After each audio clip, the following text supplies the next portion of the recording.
साथ मैं हूं नलिनी पांडे और आप देख रहे हैं खबरों का सिक्सर।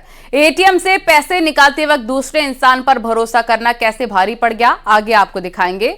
अंजू अपने पति से तलाक मांग रही है, लेकिन उसका पति क्यों कर रहा है इनकार, ये भी इस बुलेटिन में विस्तार से जानकारी देंगे। तो चलिए खबरों के इस सिक्सर की शुरुआत करते हैं।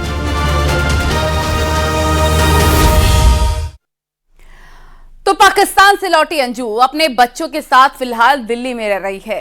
पिछले दिनों वो मीडिया के सामने भी आई, जहां पर उसने कई बातें बताई। अब खबर ये आ रही है कि वो अपने पहले पति अरविंद से तलाक मांग रही है, लेकिन इसमें भी अंजू के सामने कई मुसीबतें खड़ी हो गई हैं। ये रिपोर्ट देखिए।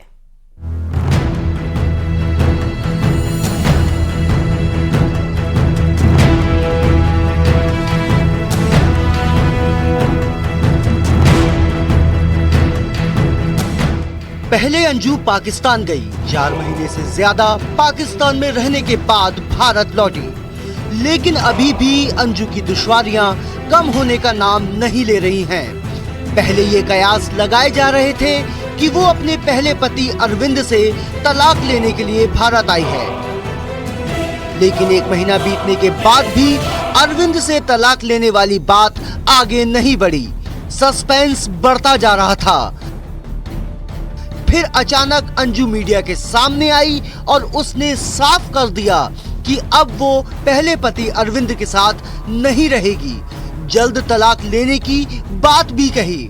अब खबर सामने आ रही है कि अंजू अरविंद से तलाक मांग रही है। उसने तलाक के लिए कोर्ट का दरवाजा खटखटाया है, लेकिन अरविंद इस पर आनाकानी कर रहा है। कहा जा रहा है कि अरविंद ने तलाक के दस्तावेजों पर साइन करने से इनकार कर दिया है। पाकिस्तान में रहने के दौरान अंजू सस्पेंस बढ़ाती रहती थी। वही अब सवाल है कि अरविंद क्या चाहता है, वो अंजू को तलाक क्यों नहीं दे रहा। अंजू इस वक्त दिल्ली में किराए के मकान में रह रही है और कहा जा रहा है कि वो यहाँ नौकरी की तलाश में है। ये भी जानकारी सामने आ रही है कि अंजू दिल्ली में उसके दोनों बच्चे के साथ वक्त बिता रही है। इस बात से अंजू का दूसरा पति नसरुल्लाह पाकिस्तान में परेशान हो गया है। उसने पाकिस्तानी मीडिया को दिए एक इंटरव्यू में कहा कि जब अंजू अरविंद के साथ नहीं रहना चाहती तो वो उसे तलाक क्यों नहीं दे रहा। इतना ही नहीं, उसने जल्द भारत आने की बात भी कही। नसरुल्लाह ने कहा कि वो 2 महीने में भारत आएगा, वहां के वीजा के लिए अप्लाई करेगा। सोशल मीडिया पर अंजू की प्रेगनेंसी की खबर भी काफी दिनों से तैर रही थी। इस पर नसरुल्लाह का कहना है कि अगर अंजू प्रेग्नेंट होती तो वो उसे कभी भी भारत नहीं भेजता। नसरुल्लाह ने यह भी कहा कि अंजू भारत में अकेली हो गई है और उसे अंजू की फिक्र सता रही है। अंजू पिछले साल जुलाई के महीने में टूरिस्ट वीजा लेकर पाकिस्तान चली गई थी, जहां उसने नसरुल्लाह के साथ निकाह कर लिया था। अंजू जब से भारत आई है वो यही कह रही है कि वो अपने बच्चों के बिना नहीं रह सकती। बच्चों की खुशी के लिए वो आगे का फैसला लेगी। ऐसे में कानून के मुताबिक वो अरविंद से तलाक लेगी।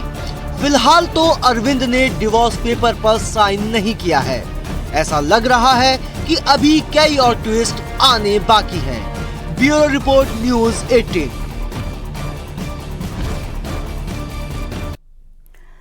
एटीएम से पैसे निकालते वक्त हमेशा सावधानी बरतनी चाहिए। क्या पता कई बार कोई आपको मदद के नाम पर चूना लगाकर चला जाए, जिसके बाद आप बहुत परेशान हो जाएंगे। सिद्धार्थनगर में एक ऐसा ही मामला सामने आया है, जहां पर एक युवक एटीएम में पैसे निकालने के गया, लेकिन उसके साथ ठगी हो गई। ये पूरा मामला क्या है, आइए आपको समझाते हैं।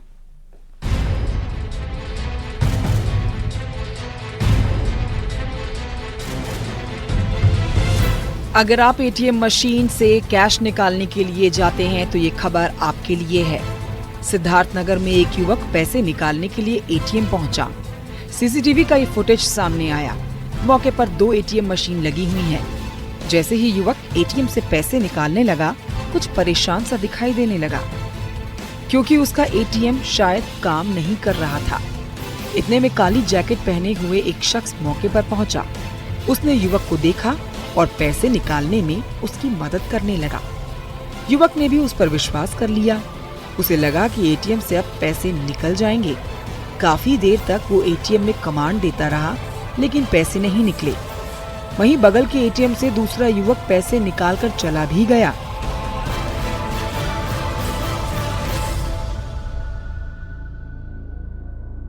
जो शख्स मदद करने के बहाने से आया, उसने एटीएम कार्ड को निकाल लिया। इसके बाद कार्ड को दूसरी मशीन में स्वाइप करने लगा।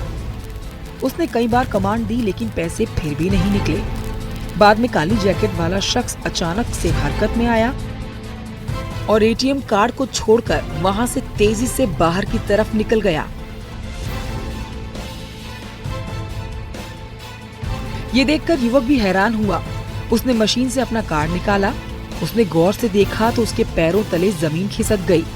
वो कार्ड उसका था ही नहीं।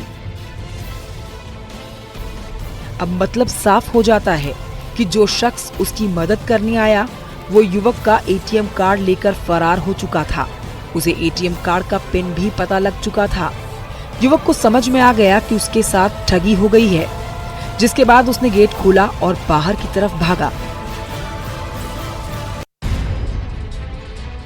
वो शख्स को ढूंढने की कोशिश करने लगा, लेकिन उसका कोई अता पता नहीं लग पाया। इतना ही नहीं, बाद में युवक के एटीएम कार्ड से 7,500 रुपए भी निकाल लिए गए।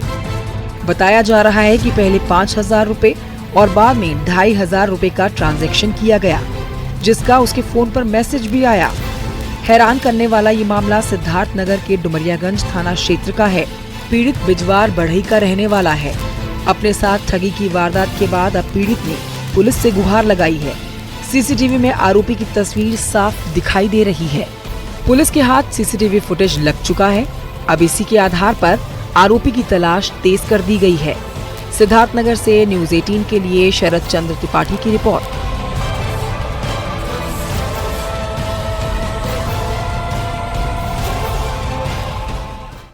30 मैक्स 9 विमान हादसे का शिकार होने से बच गया, जिससे 170 से ज्यादा लोगों की जान बच गई। देखिए।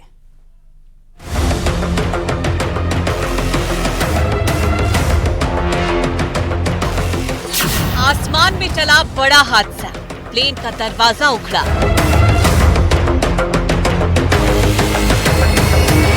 सोलह 16,000 फीट की ऊंचाई में अगर कोई प्लेन में बैठा हो और खिड़की या दरवाजा टूट जाए तो अंदाजा लगाइए मंजर कितना भयावह होगा।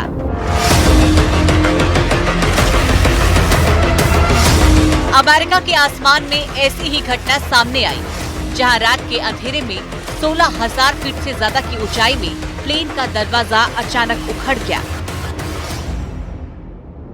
प्लेन हवा में गोते खा रहा है, यात्रियों की सांसें अटकी हुई हैं। सभी लोग इतनी दहशत में थे कि कुछ लोग बोल पाने की हिम्मत नहीं जुटा पा रहे थे। ऐसा लग रहा था कि अब जान भी नहीं बच पाएगी, क्योंकि सामने मौत खड़ी थी। लेकिन पायलट ने सूझबूझ दिखाई और प्लेन में सवार 170 से ज्यादा लोगों की जान बच गई। अलास्का एयरलाइंस की बोइंग 737 मैक्स 9 विमान के टेक ऑफ करने के थोड़ी ही देर बाद विमान का इमरजेंसी एग्जिट डोर खुल गया, जिसके बाद तो यात्रियों की जान पर पार आई।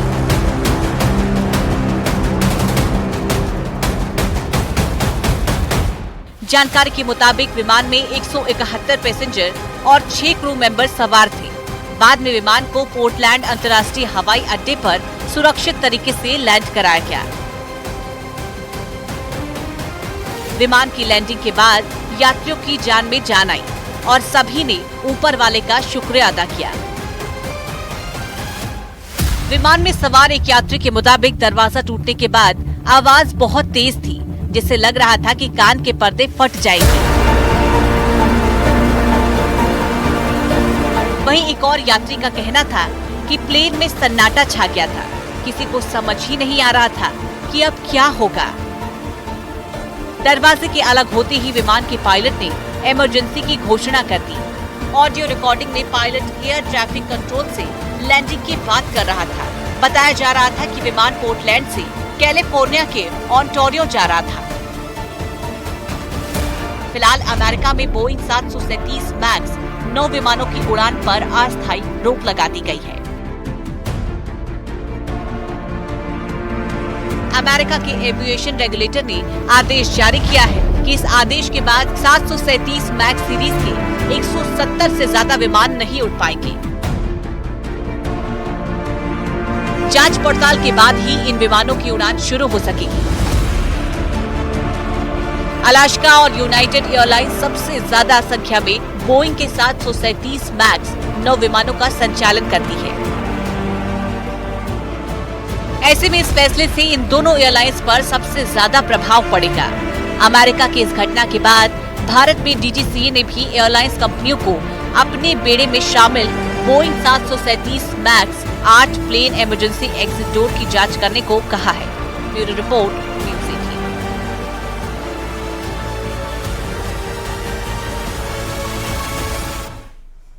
और कोरोना का नया सब वेरिएंट JN.1 लगातार अपना असर दिखा रहा है। दक्षिण भारत के राज्यों में ज्यादा केसेस देखने को मिल रहे हैं। मेडिकल एक्सपर्ट कोरोना से सावधानी बरतने की सलाह दे रहे हैं। कोरोना से कैसे बचाव हो सकता है, इस रिपोर्ट में देखिए।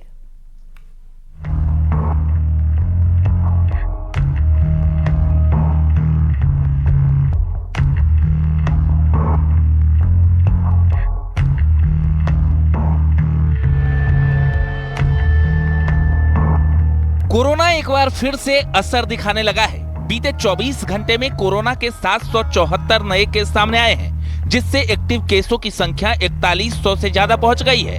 कोरोना का सब वेरिएंट JN.1 लगातार अपना दायरा बढ़ा रहा है। फिलहाल सबसे ज्यादा मामले केरल और कर्नाटक से दर्ज किए जा रहे हैं। JN.1 के मामले लगातार बढ़ते जा रहे हैं। जिन राज्यों में सबसे ज्यादा मामले आ रहे हैं वो केरल और कर्नाटका है। वहां पर लगातार मॉनिटरिंग जो है वो की जा रही है और टेस्टिंग ज्यादा से ज्यादा बढ़ा दी गई है। वहीं डॉक्टर्स का कहना है कि लोगों को पैनिक होने की जरूरत नहीं है, क्योंकि इस वेरिएंट से इतना तो पता चल गया है कि ये इजीली स्प्रेड हो रहा है ह्यूमन में, लेकिन इसकी सीवियरिटी इतनी नहीं है और मोर्टेलिटी रेट भी इतना नहीं है। हालांकि राहत वाली कुछ बात यह है कि कोरोना के नए सब वेरिएंट के माइल्ड सिम्टम्स भी दिख रहे हैं। इसमें कोरोना से पीड़ित शख्स को अस्पताल में भर्ती कराने की उतनी जरूरत भी नहीं पड़ रही है। एक्टिव मामलों में से 92% मामलों में रोगियों को घर पर ही क्वारंटाइन रहने की सलाह दी गई है। पिछले 24 घंटे में कोरोना से 3 राज्यों में मौत के आंकड़े भी सामने आए हैं।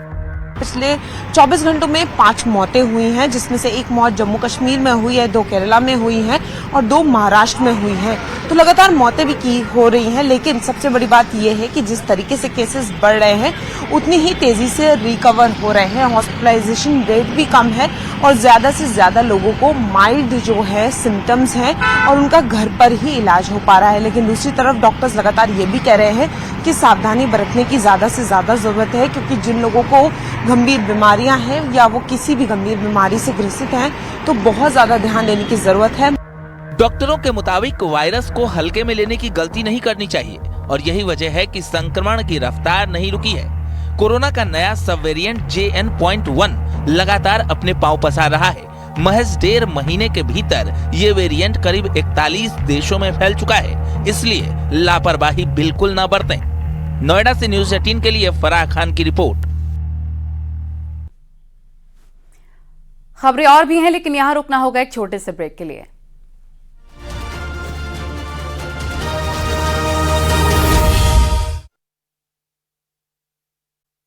के छात्र जयप्रकाश ने विश्व के सबसे ऊंचे पर्वत पर चढ़ाई करके तिरंगा लहराया है। 19,298 फीट ऊंची चोटी को जयप्रकाश ने फतह किया है। ये तस्वीरें इस वक्त के हम आपको दिखा रहे हैं।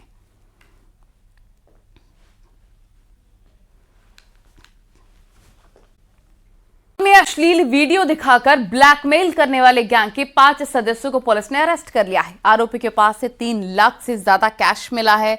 4 mobile, pan card, bank passbook बरामद किया गया है। पकड़े गए आरोपी अब तक करोड़ों की वसूली कर चुके हैं और 5 आरोपी मुरादाबाद के बिलारी और राजस्थान के रहने वाले बताए जा रहे हैं। ये जो लोग हैं ये बॉर्डरिंग जो जनपद है हमारे, जैसे कि मथुरा जनपद है और इसको इधर डीग जनपद है और अलवर जनपद के जो मेवाड़ क्षेत्र के जो लोग थे, ये सब मिलके आपस में एक गैंग बना रखा था इन लोगों ने। और आसपास में ऐसे बहुत सारे बच्चों को इन्होंने इस तरह की ट्रेनिंग दे रखी है कि वो गांव में ये सब लोग इकट्ठे होकर कोई कॉल करता था तो कोई चैटिंग करता था और कोई बैंक अकाउंट के माध्यम से उनके पैसे ट्रांसफर करता था। कई एटीएम इन्होंने फर्जी एटीएम ले रखे थे लोगों के, जिनसे कि एटीएम से पैसा विड्रॉल कर लेते थे। इस तरीके से आज इनकी गिरफ्तारी की गई है। और लखनऊ में 25,000 के नाम में गिरफ्तार कर लिया गया है। पुलिस ने विनोद रावत उर्फ आशु को अरेस्ट कर लिया है। बाराबंकी के बर्तन कारोबारी के घर पर इसने डकैती की थी। गिरफ्तार आरोपी से तमंचा, कारतूस बरामद कर लिए गए हैं। आरोपी से 1 किलो 200 ग्राम चांदी के जेवर भी बरामद हुए। एसटीएफ ने बाराबंकी के कुर्सी से गिरफ्तारी की।